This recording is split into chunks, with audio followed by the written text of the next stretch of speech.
This is no money, mo money, and after putting an end to a 1,000-year war, he thought to take a little break. But old threats create new problems, and now his path leads to war, through a storm of blood.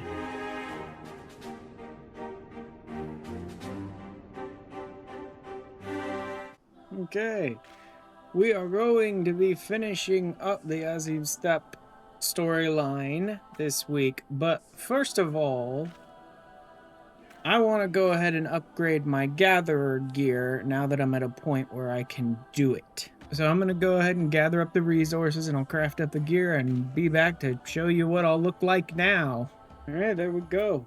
Whole new set of gatherer gear, minus once again the tools. I may craft them later, not right now.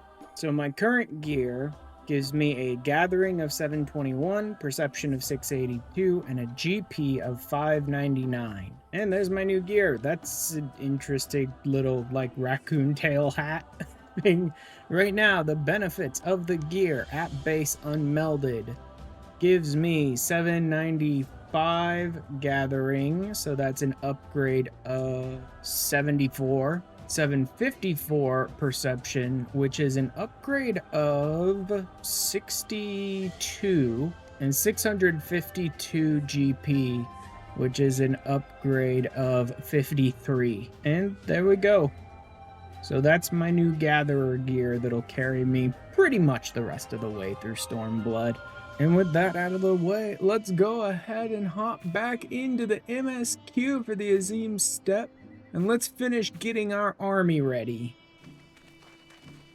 Alright, should we head back to Molila? That massive monstrosity was quite the surprise, was it not?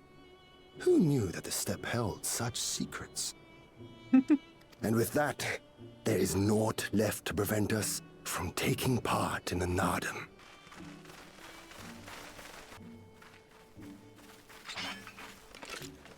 You! Yea, you who have walked Bardam's metal.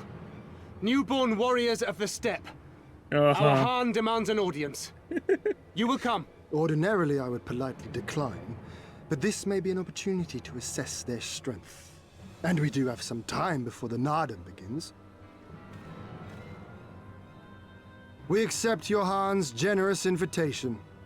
Lead the way.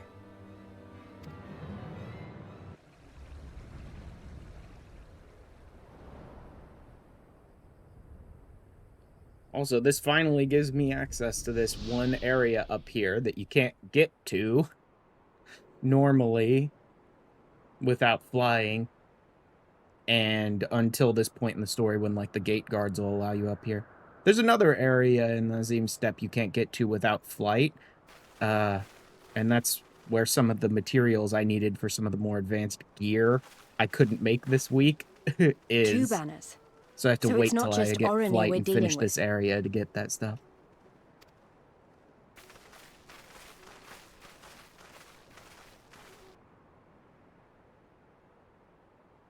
Most radiant Brother Magni, we have brought the ones you seek. Hello, little son.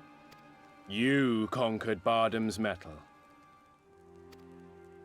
As warriors of the Mole, aye. You were the Khan here, yes? Why have you summoned us? Mayhap to propose a joint endeavor? Nay, Doma, we shall not speak as equals. Born of the sun are Oronir, and born of the earth. He thinks he's so cool. Tribute, should it prove satisfactory, shall earn you the favor of the sun. His beloved shall bask in his Blah, radiance, blah, yada, yada. and their supplications be duly considered. No one cares. So you want us to bow down and serve you? What if we don't feel like it? The defiant will suffer in shadow. It would be an affront to the resplendent Ffxiv himself to refuse this generous offer when by rights you should be condemned. But Nope. in lieu of tribute, swear fealty to the sun. Absolutely not. Pledge to him your body and soul. Promise to serve him unto death and you may know his glory. A generous offer granted to but few. Though perchance this is too merciful. All you need know is that you will serve one way or another. That much does indeed seem plain. However, as we are but newborn warriors who know little of your customs, we struggle to conceive of ways in which we might be of service to the most gracious and illustrious son. This whole stupid side path all exists just because Hien is playing diplomat. Yeah, she has to go milk cows and stuff. Because these guys have a really poor incel view of women, so she has to go do woman's work. Setsu has to go repair gear as if he has any idea how to do that. The Boudiga want to just spar with Hien constantly. Yeah, also, there's my Yol. It'll be much more, like, regal when I can actually fly around here. Dive into Azim Khat, the lake or whatever, below this place, and gather some herbs for them. They talk about using this to make paralysis potions, but I don't think anyone ever uses paralysis as an ability against us during the Naadam. All this nonsense just so we could pay tribute and do like one side quest and meet some new characters, I guess, but still.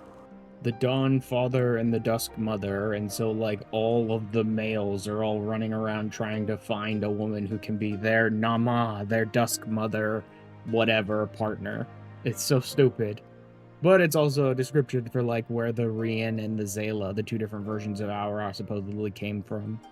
So now we're meeting with the local storyteller, old man storyteller, to talk to us about the Aura and their creation myths and all that stuff, and why the Oronir, even though they're Xaela, still consider themselves the children of the Dawn Father when the Xaela are supposed to be born of the Dusk Mother. Their two gods were actually lovers. So he supposedly created like an avatar of himself, but in a Xaela body. And that's where the Oronir think they actually come from, right? Xaela bodies with the spark of the Dawnfather in them. And so now all of them think that they have, like, soulmates out there, that every single one of them has a soulmate out there somewhere and they have to find her. Kind of nonsense. Which Magni is way too obsessed with. Hey, everyone's back finally. One last task to do for them. Time for us to go meet the Dotharl. He's sending two of us into the Dotharl camp, assuming we'll be captured, killed, or run away, and he can just take the other two as slaves as an excuse to enslave them. So me and Gosetsu are off to meet the Dotharl while these, like, stupid children try and flirt with Hien and Lise. Oh, great. A bunch of Dotharl are about to get completely wrecked by these stupid Yetis.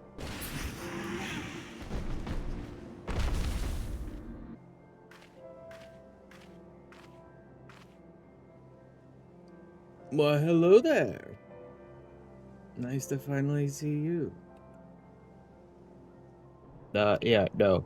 We're technically here to spy on you. It's like the mall. It's just immediately breaks out laughing, insulting them all for how weak they are. Look on our glory and despair. Sadu's got plenty of confidence, that's for sure. Fear no tribe. But if you were the Oronir, I would burn the flesh from your bones here and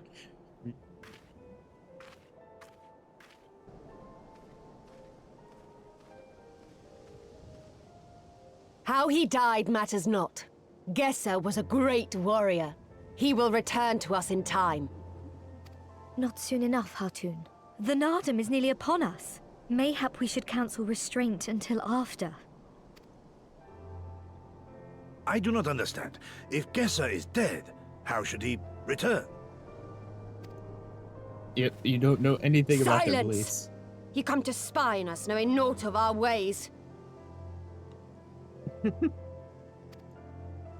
We know you are fearless, and that you are called the Undying Ones. That is true. None are braver than the Dotharl, for we do not fear death. Which does not mean they don't die. They just aren't afraid of it. With death, a warrior must dance boldly, fearlessly, for thus does his soul burn bright. Then, in death, his soul shines white, exalted. The flesh rots, but the soul endures. And ere the seasons have turned, so he shall return. When he is glimpsed in the eyes of a newborn, he is blessed with the same name, that he may grow into a great warrior once more.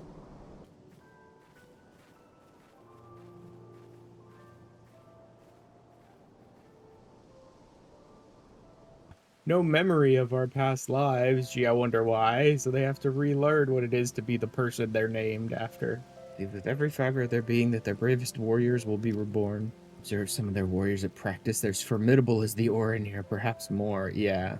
And that's the reason why the Dotharl used to lead and win the Naadam very often, but the Oronir tend to win every single time nowadays, is because the Dotharl are pretty much dying out because they simply just don't fear death, so a lot of them die and they don't reproduce fast enough. They're like, literally their numbers are the problem. Spies return, and they have learned not. I don't think she devised a cunning stratagem for the Naadam. I think she just has to blow everyone up. That's why I didn't care you were here spying. There's nothing for you to learn. We're gonna stand on the field of battle and kill at everyone who gets in our way. Literally, their beliefs are the problem. A glorious death is to be celebrated, but it's still a death. And a lot of their people walk off to fight and then get themselves killed happily because they're not afraid of death. And unfortunately, they don't reproduce fast enough. Okay, Gosatsu wants to go and give like a final farewell at the place where they laid Gesser's body. Rights for the flesh, I've heard of this. Madness, I say. The Geddon may have already caught his scent. Literally just laid his body out on the sand somewhere for creatures to eat.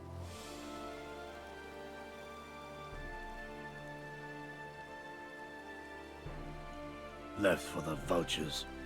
It seems an insult to the man. But the soul lives on, they say. These bodies, no more than empty husks, returning to the earth. Seen through those eyes, I suppose the sight is almost comforting.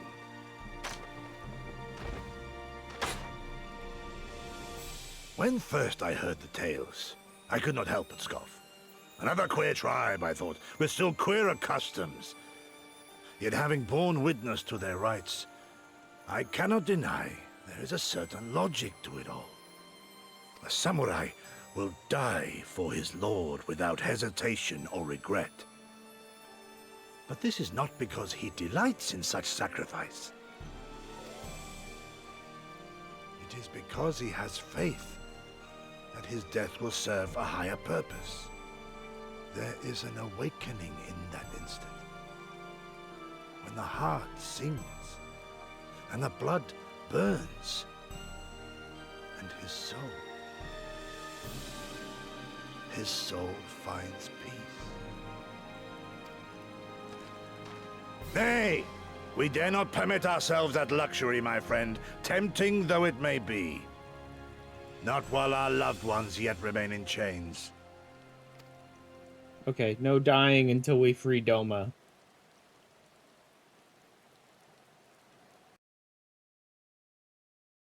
Hien, I've had something on my mind for a while, and now, in Alamigo, where I was born, I found it strange that for all the people who supported the resistance, there were just as many who didn't.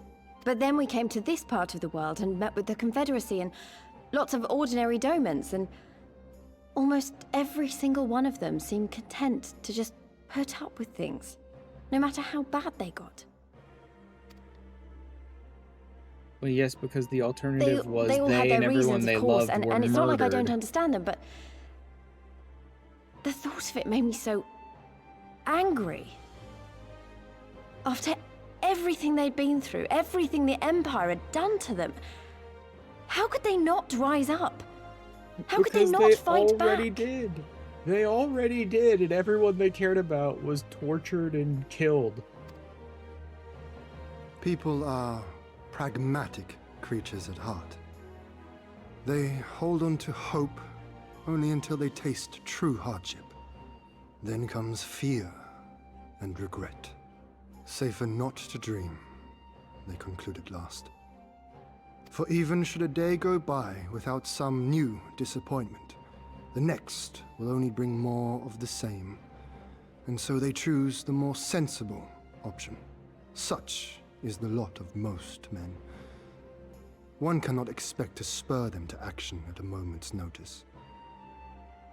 But if one who has known their pain can convince them to strive for something greater and rekindle the fire in their hearts, then they will remember what they have lost, and they will rise. You know, when my homeland fell 25 years past, I was still in my mother's womb. Never have I known a free Doma. But my father did, as did many of my fallen comrades, as do many of my people now. It may be no more than a dream to me, but if I do not chase it, then who will?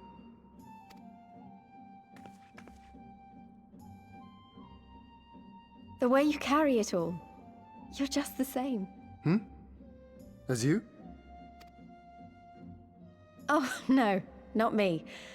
Definitely not me. I meant the Warrior of Light. Out there, somewhere. Doing what needs to be done.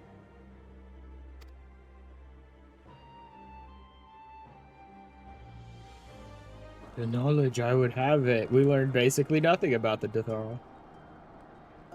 Nothing that you don't already know, at least. I expected as much. They're not schemers, they only care about war. Such an incel, and Sadu has already refused him. To the last Naadam, she gave great offense. Yup. Told him the women of the steppe that he might look into their eyes and see if Namar looked back. He literally lined up a bunch of women so he could look at them and see which one he wanted to be his. And she just insulted him. And burned him. She's a black mage. She literally casted spells at him.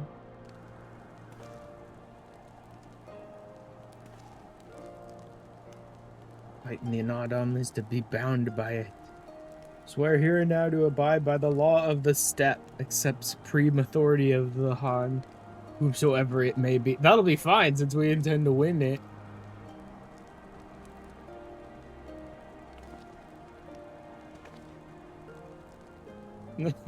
Like, we swear, but instead of bending the knee, we're all like threatening him with it.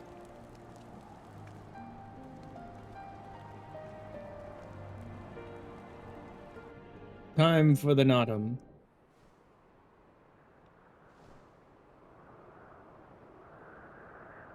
I see you, soil bearers.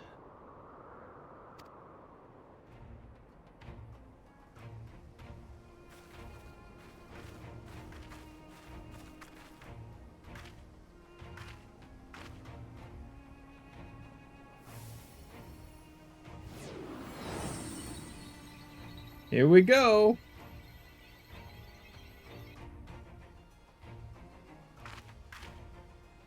The soil has been scattered, and the steppe reborn! Sanctified and unbound, she calls for a new Han! Go forth and claim her, Dotharl, and bring death to all who bar your way! Wow, that's very serious.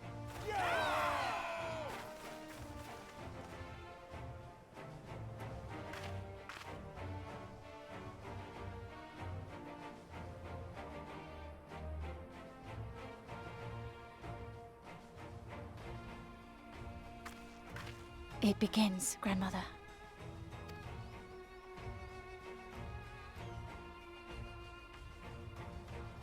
I must say, it's been a while.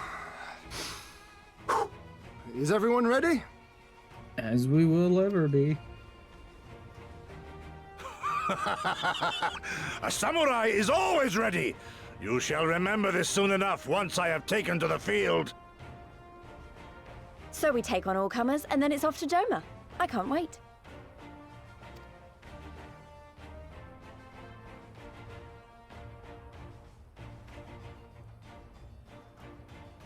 Thank you, my friends. Upon the soil of one and all shall our deeds be inscribed.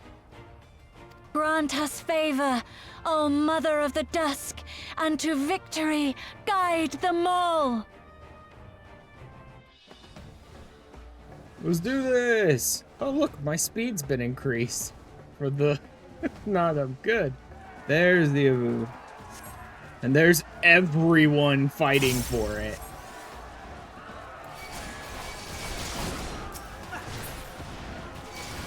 And see, you can try and go for the Avu, but it's not gonna matter because the moment anyone taps you, you immediately get knocked out of it.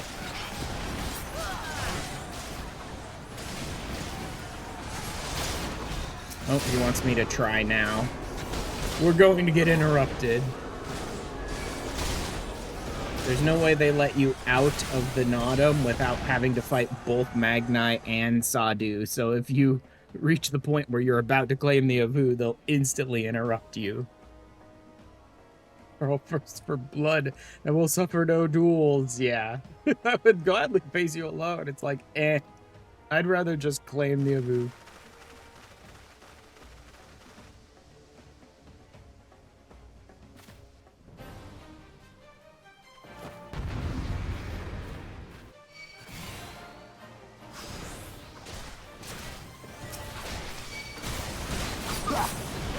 Go ahead and take out some of these side people too while dealing with Magni.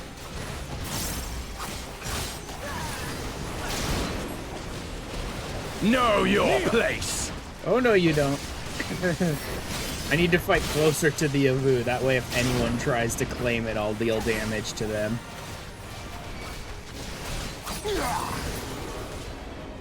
Like this. Hearken to the Chaos Brothers!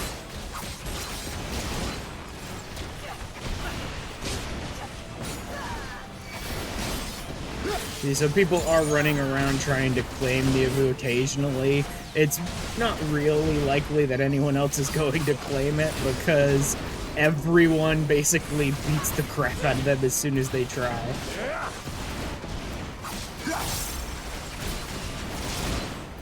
In death do our souls sing! Oh boy, there goes Sadu, summoning her statues. We really need to deal with these things. Sadu has a habit of, like, ritual casting things, so if you let things go, she's gonna blow everyone up.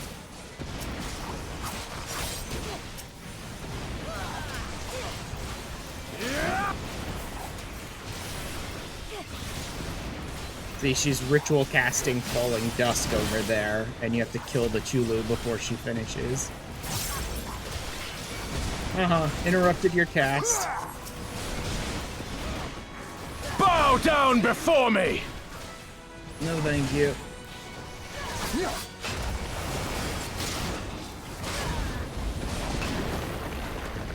Good job, Dummy, but you're almost done already, Magni. Leave so... this one to me!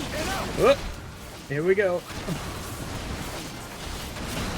The sun cannot be extinguished. Bye, Magni. Goodbye, little son. It is not enough! Bye-bye, Sadu.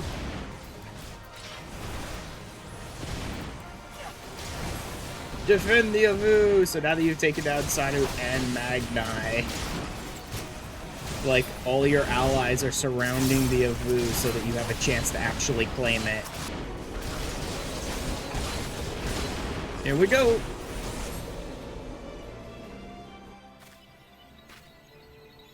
Claimed. By the tiny potato. The steppe has spoken. Then the Harnies. A tiny, tiny potato. I told you. Yeah, the Maul just won. The Maul have won! The Dawn Throne is ours! We did it. And you, my friend, you were magnificent.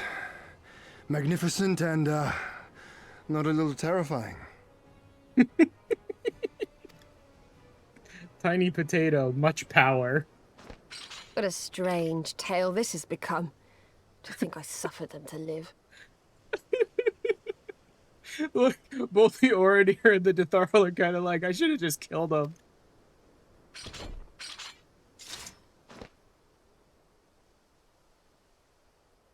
On your guard, Otun. The wind warns of men in iron. Yeah. Oh, look. The Empire has showed up. Just after we gathered an entire army of warriors, Xaela.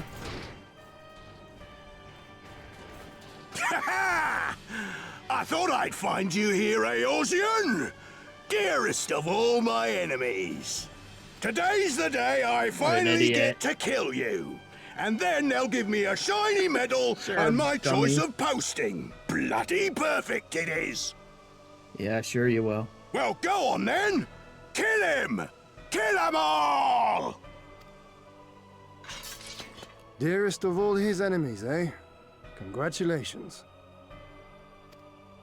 That's not as honorable as you might think. He's basically an idiot. I don't want anything Hearken to do to with him. me, honored warriors of the steppe. Our enemies intrude upon this sacred ground. Have you yet the strength to oppose them?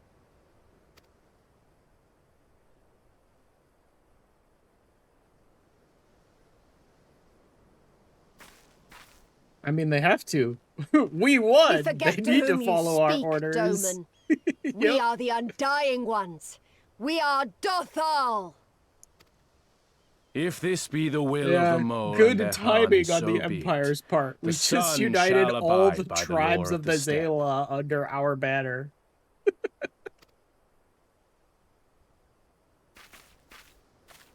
If you guys had showed up about a half an hour ago, like, maybe you would have stood a chance. You wouldn't have, but maybe you would have. But now you're fighting the entire steppe.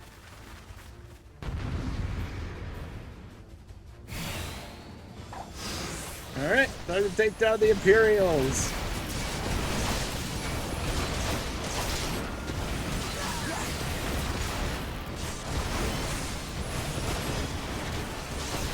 Let's go ahead and do some damage to this machine while we're out here. This blow Damn. shall end Will you. you stop with the AoEs, dummy? I'm trying to... You know what? Don't stop with the AoEs. I'm fine. I could dance around them and do full damage to the machine at the same time. It's perfectly easy. Alright, now let's spread out over here, do some damage to these guys, to those guys, to these guys. Well, you're not even really attacking Gridwalk because he's following me everywhere instead of just running around dealing like AoE damage to everyone while also technically doing damage to him. Oh! Magni holding everyone in place with his multiple home gang. Oh, and now this time we need to actually protect the Stellar Chuluz because we want her to be ritual casting a big explosion. How it burns! Bugger, bugger, bugger! I mean, what are you whining about? You're not even in this fight. You're already out of it.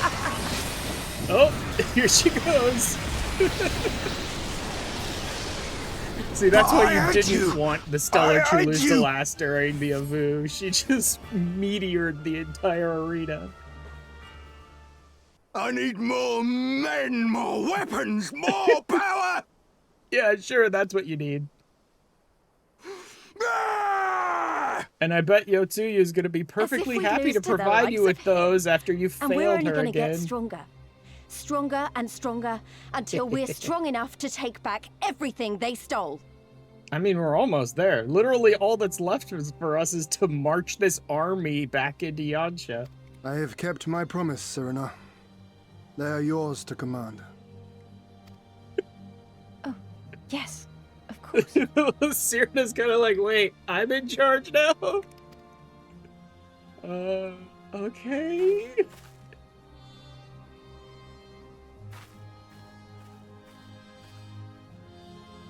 Brothers and sisters of the steppe, the Naadam is ended, and we Mol now claim the Dawn throne.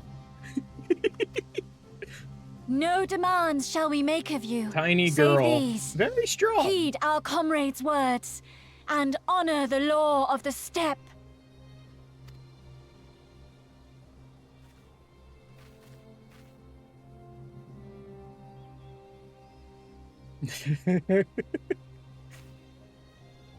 I mean, both of them have to do it. They both take the Naadam very seriously. In fact, most people of the Xaela Before do. I fought for the Mol, I fought for my homeland, for Doma. To Doma, would you have us go to fight your war and win your freedom? Yes. Very well. The battlefield matters not, nor else the enemy. In battle do our souls burn bright. She's like, oh, the person who won the Naadam is demanding it, so yep, let's go. And better the Mole's law than that of the Sun. Arrogant and foolhardy were their pronouncements. Already you and yours show better sense. She really doesn't like bad guy.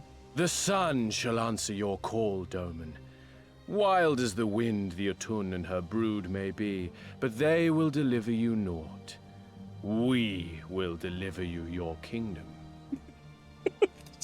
Constantly digging at each other.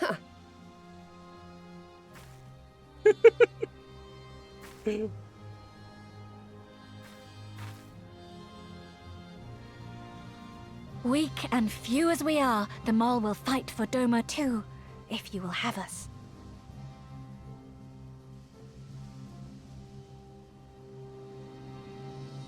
Well then, I believe naught remains but to return to Doma at the head of a Xaela army, my lord.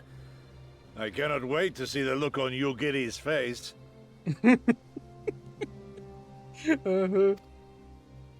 Nor I. We shall depart as soon as our forces are assembled and rejoin our comrades. And then, my friends, we shall bring freedom to the people of Doma!